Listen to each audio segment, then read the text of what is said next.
c'est drôle de voir que lorsque nous parlons d'argent, nous avons tous une réaction différente.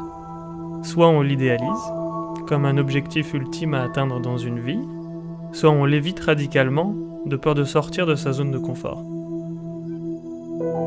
Dans tous les cas, c'est quelque chose qui nous semble intouchable.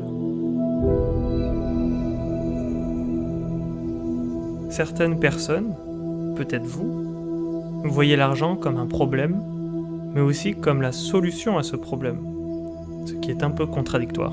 D'autres le sacralisent et lui donnent une valeur inestimable à leur vie, parce qu'il les sauvera de leur situation précaire actuelle, parce que ça peut peut-être tout changer.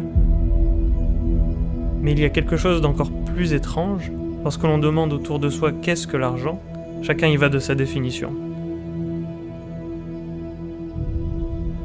Finalement, on se rend compte rapidement que personne ne sait vraiment ce que c'est l'argent aujourd'hui et ce que cela représente. Comment pouvons-nous être rationnels sur quelque chose que l'on n'a jamais appris ? Comment peut-on rester ignorant devant quelque chose qui nous semble si important ? Vous comprenez que le sujet de l'argent n'est pas qu'une affaire de compte en banque, c'est quelque chose de très personnel, d'émotionnel. On s'identifie très vite à notre argent, on le pleure, on l'aime, on en a besoin. Ce n'est pas quelque chose de normal. Je me permettrai jamais de vous promettre de devenir riche, c'est loin d'être l'objectif de cette chaîne. Notre seul but est d'être libre.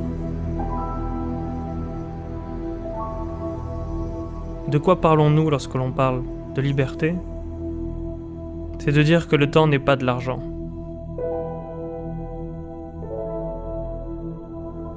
Pour le moment, c'est plutôt votre temps et leur argent. Parce que le temps est votre liberté.